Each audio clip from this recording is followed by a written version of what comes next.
اور خان نے ہرما کی خون آلود لاش کو اپنی گود میں سمیٹا۔ اس صورتحال پر اور خان سسک سسک کر رو پڑا تھا۔ اس کی آنکھوں سے آنسو جاری ہو گئے تھے۔ دوسری طرف اس کا چھوٹا بھائی کبیل خان، ماموزاد تغرل خان بھی بچوں کی طرح سسک سسک کر ہرما کی لاش سے لپٹ کر رو رہے تھے۔ تھوڑی دیر تک ایسا ہی سما رہا، پھر اور خان ہرما کی خون آلود پیشانی پر ایک طویل بوسہ دینے کے بعد دکھی اور ڈوبتی ہوئی آواز میں کہنے لگا، ہرما میری بہن، تیرا چاند سا کندن چہرہ ہم تینوں بھائیوں کی سانسوں کا تسلسل تھا۔ تو ہم تینوں کے لیے اندھیرے جنگل میں ایک جگنو تھی۔ ہرما میری بہن، کاش میں نے ان منگولوں کے ہاتھوں تیری حفاظت کا سامان کیا ہوتا۔ ہرما میری بہن، کاش تو اس بزدل منگول کی تلوار کا شکار نہ ہو گئی ہوتی۔ اس کے بعد اور خان کچھ نہ کہہ سکا، اس لیے کہ اس کی آواز آنسوؤں اور ہچکیوں میں ڈوب کر رہ گئی۔ تھوڑی دیر تک تینوں بھائی ہرما کی لاش سے لپٹ کر سسک سسک کر روتے رہے۔ پھر اور خان نے اپنے آپ کو سنبھالا۔ باری باری وہ کبیل خان اور تغرل خان کی پیٹھ پر ہاتھ پھیرتے ہوئے بولا، میرے بھائیو، ابھی تک خطرات ہم تینوں کے سروں پر منڈلا رہے ہیں۔ یاد رکھو، جس علاقے میں ہم اس وقت کھڑے ہیں، اس کے آس پاس ہمارے ہاتھوں مرنے والے منگولوں کے اور کئی ساتھی بھی بکھرے ہوئے ہوں گے۔ آؤ اس سامنے والے ٹیلے کے اوپر ہرما کو دفن کر کے یہاں سے کوچ کر جائیں۔ اور خان کی اس گفتگو پر کبیل خان اور تغرل خان نے اپنی آنکھیں خشک کرتے ہوئے اپنے آپ کو سنبھالا۔ تینوں ہرما کی لاش کو اٹھا کر قریبی ٹیلے کے اوپر لے گئے۔ وہاں خنجروں کی مدد سے انہوں نے گڑھا کھودا اور ہرما کی تجہیز و تکفین کا سامان کرنے کے بعد وہ پھر ٹیلے سے نیچے اتر کر شاہراہ پر اس جگہ آئے جہاں ان کے سارے گھوڑے اور بچھیرا کھڑے تھے۔ اور خان کا بندر ان کے ارد گرد ایسے چکر لگا رہا تھا جیسے وہ ان کی حفاظت کر رہا ہو۔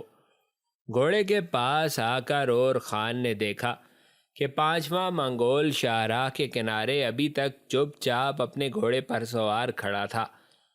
اور خان نے تھوڑی دیر تک اسے غضبناکی کے انداز میں دیکھا، پھر اپنی تلوار اس نے بے نیام کی، پھر اس منگول کو اس نے اشارے سے اپنی طرف بلایا۔ اس پر وہ منگول اپنے گھوڑے سے اتر پڑا۔ آہستہ آہستہ، ڈرتا ڈرتا، سہما سہما وہ اور خان کے پاس آیا اور خوفزدہ سی آواز میں اور خان کو مخاطب کر کے کہنے لگا، میں تم لوگوں کا دشمن نہیں، دیکھو میں بالکل تنہا ہوں۔ میری تلوار، میری ڈھال گھوڑے کی زین کے ساتھ لٹک رہی ہے۔ مجھے تمہارے ساتھ کوئی دشمنی نہیں۔ یہ سن کر اور خان نے بڑے غصے سے اس کی طرف دیکھتے ہوئے پوچھا، اگر میں تمہاری اس بات کو تسلیم کر لوں کہ تمہاری ہمارے ساتھ کوئی دشمنی نہیں، تو تم شاہراہ کے کنارے اب تک کیوں کھڑے ہوئے ہو؟ اس پر وہ منگول بڑی عاجزی سے اور خان کو مخاطب کر کے کہنے لگا، میں چنگیز خان کے سب سے اچھے، سب سے بہادر اور بہترین تیغ زن اور سالار صوبدائی کا غلام ہوں۔ میرا نام منگن ہے۔ میں تمہارے ہاتھوں مرنے والے اس اونان کے نام صوبدائی کا پیغام لے کر آیا تھا۔ تم نے اونان کے ساتھ گفتگو کے دوران اپنا نام اور خان بتایا تھا، اور تم نے دیان کا ذکر کیا تھا۔ شاید تم وہی ہو جس نے دیان کی جان اور عزت اس وقت بچائی تھی جب اسے اسماعیلی کوہستان شیان کے سلسلوں سے اٹھا کر لے گئے تھے۔ مجھے تان کے باب صوبدائی نے اونان کی طرف بھیجا تھا۔ شاید تو جانتا ہوگا کہ اونان حسین و جمیل دیان کا منسوب تھا۔ میں اسے دیان کے باب صوبدائی کا یہ پیغام دینے آیا تھا کہ اونان کے ساتھ دیان کی شادی آج سے پورے 20 دن بعد مقرر کی جا چکی ہے۔ لہٰذا میں اونان کو یہ پیغام پہنچانے آیا تھا کہ وہ 20 دن سے پہلے پہلے چنگیز خان کے لشکر میں پہنچ جائے، جہاں اس کی اور دیان کی شادی کا اہتمام کیا جائے گا۔ یہ پیغام دینے کے بعد میں رخصت ہونا چاہتا تھا کہ تمہارے ساتھ اونان کا یہ حادثہ پیش آ گیا۔ اور خان، اب جب کہ تم نے اونان کا سر قلم کر دیا ہے تو میں اس شاہراہ کے کنارے ابھی تک اس لیے کھڑا ہوں کہ تم لوگوں سے اجازت لوں کہ مجھے اونان کا سر اپنے ساتھ لے جانے کی اجازت دے دو۔ اس پر اور خان نے تیز نگاہوں سے منگن کی طرف دیکھتے ہوئے پوچھا، تم اس کا سر اپنے ساتھ لے جا کر کیا کرو گے؟ اس پر منگن کہنے لگا، میں واپس جا کر صوبدائی اور اس کی بیٹی تیان کو بتاؤں گا کہ اب یہ شادی نہیں ہو سکتی، کیونکہ اونان اب زندہ نہیں رہا۔ اگر میں اونان کا کٹا ہوا سر نہ لے کر گیا تو وہ لوگ میری بات پر اعتبار نہیں کریں گے، اس لیے کہ تیغزنی میں اب تک اونان کو ناقابل تسخیر سمجھا جاتا رہا ہے۔ ہمارے صحرائے گوبی کے اندر یہ مشہور تھا کہ پورے منگولوں کے اندر اونان تیغزنی میں تیسرا مقام رکھتا ہے۔ پہلا تیان کا باپ صوبدائی، دوسرا اونان کا بڑا بھائی نویان، تیسرا خود اونان۔ لہٰذا میں نے جا کر اگر انہیں یہ بتایا کہ ایک نوجوان جس کا نام اور خان ہے اس نے اونان کو انفرادی مقابلے میں قتل کر دیا ہے، تو وہ ہرگز میری بات پر اعتبار نہیں کریں گے، لیکن جب میں انہیں اونان کا کٹا ہوا سر دکھاؤں گا تو انہیں میری بات کو تسلیم کرنا پڑے گا۔ منگن کی اس بات پر اور خان نے کچھ سوچا، پھر وہ اونان کی لاش کے قریب آیا اور اس کی گردن پر زور سے تلوار ماری، اس کا سر جدا کیا اور پھر منگن کو مخاطب کرتے ہوئے کہنے لگا، منگن، میں نے اس کا سر اس کے دھڑ سے الگ کر دیا ہے، اب تو اسے صوبدائی اور اس کی منصوبہ تیان کو دکھانے کے لیے اپنے ساتھ لے جا سکتا ہے۔ اس موقع پر منگن بولا، اور خان، یہ تو تمہارے ساتھ دو نوجوان ہیں، یہ کیا تمہارے بھائی ہیں؟ اس پر اور خان مسکراتے ہوئے کہنے لگا، ہاں، یہ دونوں میرے بھائی ہیں، ایک کا نام قبیل خان اور دوسرے کا نام تغرل خان ہے۔ اب تم بات کو طول نہ دو، اونان کا کٹا ہوا سر اٹھاؤ اور جہاں سے آئے ہو چلے جاؤ۔ اس پر منگن فوراً حرکت میں آیا اور اونان کا کٹا ہوا سر اس نے مرنے والے تاتاریوں میں سے ایک کے کپڑے اتار کر اس میں باندھا، پھر اس سر کو اس نے اپنے گھوڑے کی چرمی خرجین میں ڈالا، گھوڑے پر سوار ہوا اور اسے ایڑ لگا دی اور سرپٹ دوڑاتا ہوا وہاں سے چلا گیا۔ اور خان قبیل خان اور تغلل خان اپنے اپنے گھوڑوں پر سوار ہوئے، اور خان کا بندر بھی چھلانگتا ہوا اور خان کے پیچھے بیٹھ گیا۔ اتنی دیر میں اترار شہر سے جانیں بچا کر بھاگنے والے کچھ مسلمان اس سمت آ گئے تھے، شاید وہ خوارزم شہر کی طرف جانا چاہتے تھے۔ ان کی زبان سے اور خان کو پتہ چلا کہ منگولوں کے ساتھ مقابلے میں اس کا ماموں برہان الدین بھی مارا گیا ہے۔ یہ خبر سننے کے بعد وہ تینوں بھائی بیچارے مزید اداس اور افسردہ ہو گئے، تاہم تینوں نے اپنے آپ کو سنبھالا۔ پھر وہ تینوں وہاں سے روانہ ہوئے۔ اب تینوں کا رخ خراسان کی طرف تھا، جہاں ان دنوں سلطان علاء الدین خوارزم شاہ اپنے لشکر، اپنے بیٹوں اور حرم کے ساتھ موجود تھا۔ سلطان علاء الدین خوارزم شاہ گو چنگیز خان کا سامنا نہ کرتے ہوئے سمرقند سے خراسان چلا گیا تھا، لیکن سمرقند سے خراسان کی طرف روانگی سے قبل اس نے اپنے بڑے بڑے قلعوں اور دوسرے شہروں کی حفاظت کے لیے جہاں لشکر روانہ کیے، وہاں ان کے لیے بہترین جرنیل بھی مقرر کر دیے تھے۔ زنگی نام کے مشہور قلعے کی حفاظت کے لیے ایک جرنیل ابو حفص کو سیستانی سپاہ کی کمان دے کر مقرر کیا گیا۔ ولخ نام کے ایک مضبوط قلعے، جسے ترکستان میں ایک مضبوط مورچہ خیال کیا جاتا تھا، اس کی حفاظت کے لیے دو جرنیل سام اور پہلوان ارسیہ کو مقرر کیا۔ بامیان کا تاریخی اور مضبوط قلعہ ایک جرنیل امیر عمر کی حفاظت میں دیا گیا۔ ایک اور جرنیل اختیار الدین کو پشاور کی حفاظت پر مقرر کیا گیا۔ غور کا سارا علاقہ حسام الدین حین کی نگرانی میں دیا گیا۔ کلیوں کا نامور قلعہ اختیار الملک کی زیر کمان رکھا گیا۔ ہرات کا تاریخی اور مشہور شہر شمس الدین جرجانی کی زیر نگرانی رکھا گیا۔ فیور کے قلعے پر اصیل الدین نیشا پوری کو مقرر کیا گیا۔ اور نصرت کوہ کا مشہور اور معروف قلعہ شمس الدین حاجب کے سپرد کر دیا گیا۔ اسی طرح گرجستان کا قلعہ ایک جرنیل شیران کی تحویل میں دے دیا گیا۔ القصہ، سلطان علاء الدین خوارزم شاہ نے اپنی قلم رو کے ہر شہر اور قلعہ کی حفاظت کے لیے کسی نہ کسی سردار اور جرنیل کو مقرر کر دیا تھا۔ خراسان میں قیام کے دوران ایک روز سلطان علاء الدین خوارزم شاہ اپنے 5 بیٹوں جلال الدین، ازلاق سلطان، آگ سلطان، غیاث الدین اور رکن الدین کے ساتھ بیٹھا ہوا تھا اور کسی موضوع پر بات کر رہا تھا کہ سلطان کا حاجب اندر آیا اور بڑا مؤدب ہو کر ارادت مندی سے سلطان کو مخاطب کر کے کہنے لگا، سلطان محترم، اترار شہر کا اور خان آپ سے ملاقات کا خواہاں ہے۔ اس پر سلطان علاء الدین نے تیز نگاہوں سے اپنے حاجب کی طرف دیکھا۔ ہاں، اگر اور خان یہاں پہنچ چکا ہے تو اسے روکا کس نے ہے؟ اسے اندر کیوں نہیں آنے دیا گیا؟ سلطان جب خاموش ہوا تو اس کے بیٹے جلال الدین نے حاجب کی طرف دیکھتے ہوئے بڑی برہمی سے کہا، اور خان اب ہمارے گھرانے کا ایک فرد ہے، اس کو کسی بھی صورت باہر نہیں روکا جا سکتا، اسے فی الفور اندر بھیجو۔ اس کے ساتھ ہی حاجب اپنے سر کو تھوڑا سا خم دیتا ہوا باہر نکل گیا۔ تھوڑی دیر بعد اور خان اندر آیا۔ اور خان جب آگے بڑھا تو سلطان علاء الدین نے آگے بڑھ کر اور خان کو گلے لگا لیا، پھر بڑی ہمدردی میں ڈوبی ہوئی آواز میں کہنے لگا، اور خان میرے فرزند، مجھے خبر پہنچ چکی ہے کہ اترار شہر ہمارے ہاتھوں سے نکل چکا ہے۔ میرے بیٹے، مجھے تیرے ماموں برہان الدین کے مرنے کا دکھ اور افسوس ہے۔ سلطان نے جب اور خان کو علیحدہ کیا تو اس کے بعد جلال الدین اور اس کے دوسرے بھائی اور خان کو گلے لگا کر ملے تھے۔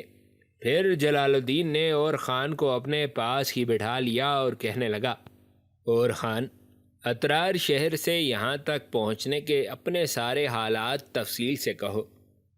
جواب میں اور خان نے اترار سے نکلنے، اپنی بہن کے مرنے اور پھر خراسان کا رخ کرنے کے سارے حالات تفصیل کے ساتھ سنا دیے۔ یہ حالات سن کر سلطان علاء الدین اور اس کے بیٹے پریشان اور افسردہ ہو گئے۔ تھوڑی دیر کی خاموشی کے بعد جلال الدین نے پھر اور خان کی طرف دیکھتے ہوئے پوچھا، اور خان، تمہارا چھوٹا بھائی قبیل خان اور ماموں زاد تغرل خان اس وقت کہاں ہیں؟ اور خان کہنے لگا، وہ خیمے سے باہر گھوڑوں کے پاس کھڑے ہیں۔ اس پر جلال الدین بگڑنے کے انداز میں اور خان سے مخاطب ہوا، تم نے انہیں باہر کیوں کھڑا کیا ہوا ہے؟ تم انہیں اپنے ساتھ لاتے، وہ بھی اسی طرح ہم سے ملتے جس طرح تم ملے ہو۔ اس موقع پر اور خان کچھ کہنا چاہتا تھا کہ سلطان علاء الدین اپنے بیٹے جلال الدین کو مخاطب کر کے کہنے لگے، جلال الدین، اب تم اٹھو اور خان اور اس کے بھائیوں کے لیے ہمارے قریب ہی کسی اچھے سے خیمے میں ان کے قیام کا بندوبست کرو۔ سلطان کا یہ حکم پاتے ہی جلال الدین اٹھ کھڑا ہوا اور خان کا ہاتھ پکڑ کر وہ باہر نکل گیا۔ باہر اپنے گھوڑوں کے قریب قبیل خان اور تغرل خان کھڑے تھے۔ جلال الدین آگے بڑھ کر ان سے گلے ملا۔ اتنی دیر تک سلطان علاء الدین اور اس کے باقی 4 بیٹے بھی باہر نکل آئے تھے، اور وہ بھی اس طرح تپاک کے ساتھ قبیل خان اور تغرل خان سے ملے تھے۔ پھر جلال الدین نے اپنے خیمے کے قریب اور خان، قبیل خان اور تغرل خان کی رہائش کے لیے ایک خیمے کا انتظام کر دیا تھا۔ ان تینوں بھائیوں کے لیے خیمے کا انتظام کرنے اور کھانا کھلانے کے بعد جلال الدین ان کے خیمے سے نکلا ہی تھا کہ تھوڑی ہی دیر بعد اس کی بہن شہزادی خان سلطان خیمے میں داخل ہوئی۔ اسے دیکھتے ہی اور خان، قبیل خان اور تغرل خان تینوں اپنی جگہ پر اٹھ کھڑے ہوئے۔ خان سلطان آگے بڑھی۔ بڑے پیارے انداز میں اس نے باری باری قبیل خان، تغرل خان کی طرف دیکھتے ہوئے پوچھا، میرے دونوں بھائیوں، تم کیسے ہو؟ قبیل خان اور تغرل خان دونوں ہی شاید شہزادی خان سلطان کو جانتے تھے، اس لیے انہوں نے بڑی بے تکلفی سے خان سلطان کی طرف دیکھا۔ پھر قبیل خان بولا، میری بہن، دیکھ لو، ہم لوگ ٹھیک ہی ہیں، خان سلطان کچھ افسردہ اور اداس ہو گئی۔ تھوڑی دیر تک اس کی گردن جھکی رہی، پھر وہ اور خان کی طرف دیکھتے ہوئے کہنے لگی، میں سلطان سے مل کر آ رہی ہوں۔ انہوں نے مجھے آپ کے سارے حالات سنا دیے ہیں۔ مجھے آپ کے ماموں اور بہن حرمہ کے مرنے کا سخت دکھ ہے۔ اور خان یہ سن کر بولا، خان سلطان، جو کچھ ہونا تھا وہ ہو چکا، اسے روکا نہیں جا سکتا، نہ ہی کسی انسان کے بس کا تھا۔ تم بیٹھو، کھڑی کیوں ہو؟ پھر وہ چاروں ایک دوسرے سے باتیں کرنے لگے۔ چنگیز خان نے اپنے بیٹے جوچی کو سلطان علاء الدین کے شہر بناکت اور خنجت کو فتح کرنے کے لیے روانہ کیا تھا۔ جوچی بڑی تیزی سے ان شہروں کی طرف بڑھا۔ پہلے اس نے بناکت کا رخ کیا۔ بناکت شہر کا والی سلطان علاء الدین خوارزم شاہ کی طرف سے ایک شخص التاکو تھا۔ جب اسے خبر ہوئی کہ چنگیز خان کا بیٹا جوچی ایک بہت بڑے لشکر کے ساتھ بناکت کا رخ کر رہا ہے، تو اس نے اپنے شہر کے دروازے بند کر لیے اور محصور ہو گیا۔ جوچی کی سرکردگی میں منگولوں نے بناکت شہر کا محاصرہ کر لیا اور جنگ شروع کر دی۔ 3 دن تک بناکت کا حاکم التاکو بڑی دلیری جرأت مندی سے لڑتا رہا، شہر کی حفاظت کرتا رہا، لیکن اس نے جب دیکھا کہ شہر کے اندر رسد کا سامان ختم ہو رہا ہے اور شہر کی حفاظت کرتے کرتے اس کے لشکر کی تعداد بھی کم رہ گئی ہے، تو وہ ہمت ہار بیٹھا، اپنی شکست تسلیم کر لی اور شہر کے دروازے کھول دیے۔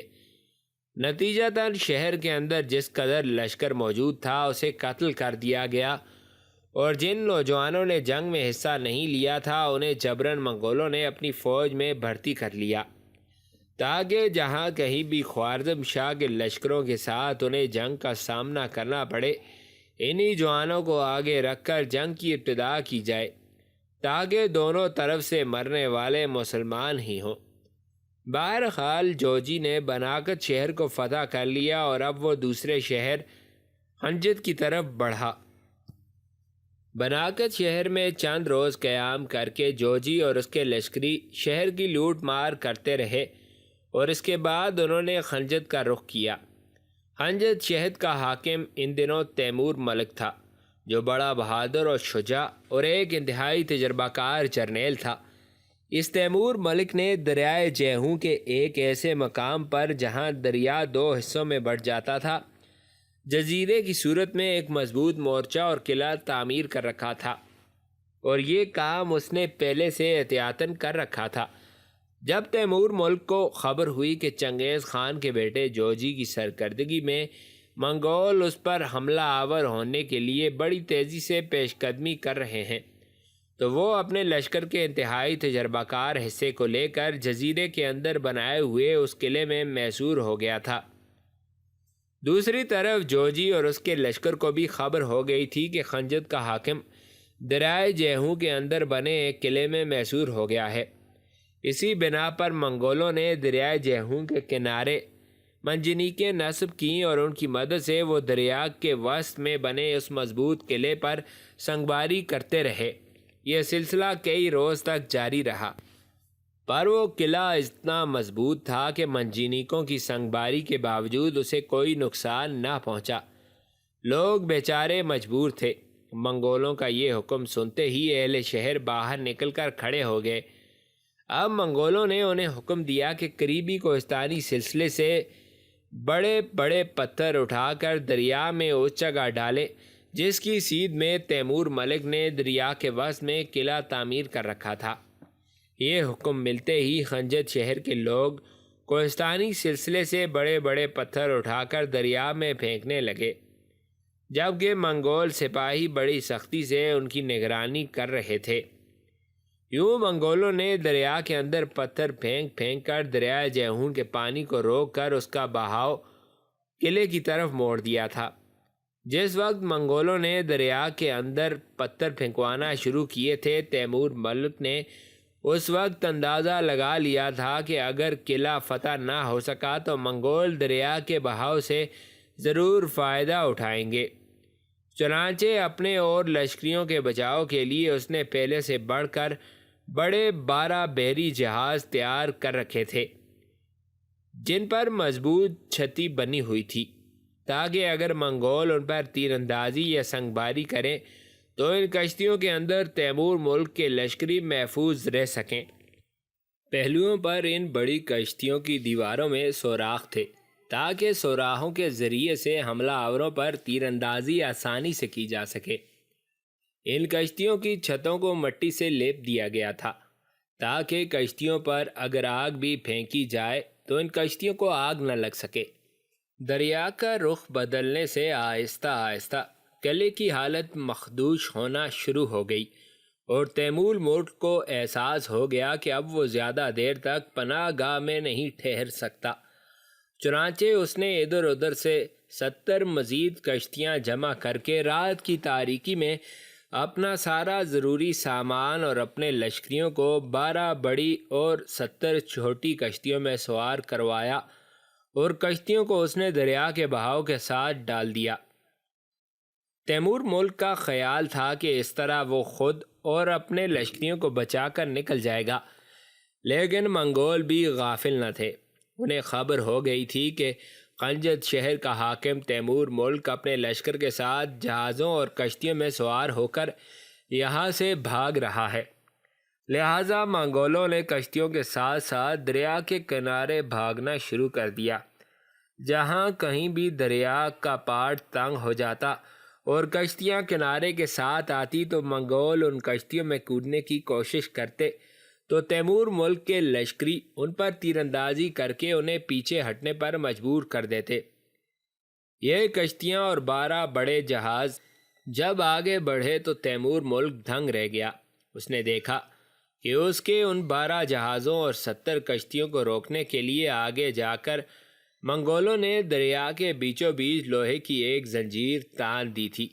شاید چنگیز خان کے بیٹے جوجی نے کچھ منگولوں کو پہلے سے روانہ کر کے دریا کے اندر کشتیاں روکنے کے لیے زنجیر ڈال دی ہوئی تھی، لیکن تیمور ملک اور اس کے لشکریوں کی خوش قسمتی کہ جو ہی ان کے بڑے بڑے جہاز اور کشتیاں دریا کے اندر تنی ہوئی اس لوہے کی زنجیر سے ٹکرائیں تو حسن اتفاق سے دریائے جیہون کے اندر پھیلائی ہوئی لوہے کی زنجیریں اٹھ گئیں، اور تیمور ملک اپنے لشکر کے ساتھ منگولوں کے اس جال سے بچ کر نکل گیا تھا۔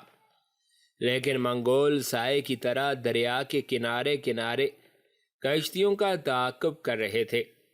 راستے میں چھوٹی موٹی جھڑپیں روز کا معمول بن گئی تھیں۔ منگول برابر کشتیوں کا تعاقب کرتے چلے جا رہے تھے۔ اس کے علاوہ تیمور ملک کے لیے 12 بڑے جہازوں اور 70 کشتیوں کا سنبھالنا بڑا مشکل کام ہو رہا تھا، اس لیے کہ جہاں کہیں بھی دریا کا پاٹ تنگ ہوتا کشتیاں کنارے کی طرف آتی۔ منگول کشتیوں میں کود پڑتے، ان میں سوار تیمور ملک کے لشکریوں کو قتل کر کے کشتیوں میں جس قدر مال ہوتا اس پر قبضہ کر لیتے۔ اس طرح لمحہ بلمحہ تیمور ملک کے سپاہیوں کی کشتیوں کی تعداد تیزی سے کم ہوتی چلی گئی، لیکن تیمور ملک بڑی دلیری اور جرأت مندی کا مظاہرہ کر رہا تھا، اور وہ رکنے پر نہ آتا تھا۔ آخر ایک موقع پر جب منگول ذرا پیچھے رہ گئے تو تیمور ملک نے اس موقع کو غنیمت جانا اور ایک جگہ دریا کے مغربی کنارے پر اتر پڑا اور اپنے چند جانثاروں کے ساتھ خوارزم شہر کی طرف ہو لیا۔ منگول برابر ان کا تعاقب کر رہے تھے اور ان پر حملہ آور ہو رہے تھے، اور اس طرح تیمور ملک کے ساتھیوں کی تعداد گھٹتی چلی جا رہی تھی۔ آخر ایک ایسا وقت بھی آیا کہ وہ بالکل اکیلا رہ گیا تھا۔ ترکش میں صرف 3 تیر باقی رہ گئے تھے۔ اس موقع پر اس نے چکمہ دیا اور راستہ بدل کر دوسری سمت نکل گیا۔ تھوڑی دور آگے جا کر جب اس نے مڑ کر دیکھا تو وہ دھنگ رہ گیا۔ 3 منگول ابھی تک اس کے تعاقب میں چلے آ رہے تھے۔ جب درمیانی فاصلہ ذرا کم رہ گیا تو تیمور ملک نے تاک کر ایک تیر جو مارا وہ سب سے آگے والے منگول کی آنکھ میں لگا۔ وہ بری طرح چیختا چلاتا وہیں سر پکڑ کر بیٹھ گیا۔ باقی 2 ایسے خوفزدہ ہوئے کہ واپس بھاگ گئے۔ اس طرح تیمور ملک بخیر و عافیت پہلے سلطان علاء الدین خوارزم شاہ کے مرکزی شہر خوارزم جا پہنچا۔ دوسری طرف چنگیز خان کا بیٹا جوجی بناکت اور خنجت شہروں کو فتح کرنے کے بعد چنگیز خان کے ساتھ شامل ہو گیا۔ چنگیز خان اپنے حصے کے لشکر کے ساتھ بڑی تیزی اور برق رفتاری کے ساتھ بخارا شہر کی طرف پیش قدمی کر رہا تھا۔ اس کا چھوٹا بیٹا تولائی بہترین سپہ سالار اور جرنیل صوبدائی اور نویان پہلے ہی اس کے ساتھ تھے، اور اس کا بڑا بیٹا جوچی بھی بناکت اور خنجت شہروں کو فتح کرنے کے بعد اس سے آن ملا تھا۔ اپنے لشکر کے ساتھ تیزی کے ساتھ بخارا کی طرف بڑھتے ہوئے چنگیز خان زرنک کے مقام پر پہنچا تو یہاں اس نے اپنے لشکر کو پڑاؤ کا حکم دیا، جبکہ اپنے لشکر میں شامل ایک مسلمان کو جو اس کے حاجب کے طور پر کام کرتا تھا بخارا شہر کی طرف اس غرض سے بھجوایا کہ وہ اہل شہر کو بتائے کہ اگر وہ مقابلہ کرنے کے بجائے اطاعت اور فرمانبرداری قبول کر لیں تو ان کے لیے بہتر ہوگا، اور ان کے لیے عام معافی کا اعلان کر دیا جائے گا۔ اپنے اس قاصد اور حاجب کو بخارا شہر کی طرف بھیجنے کے بعد زرنک کے مقام پر چنگیز خان بخارا شہر کے لوگوں کے جواب کا انتظار کرنے لگا تھا۔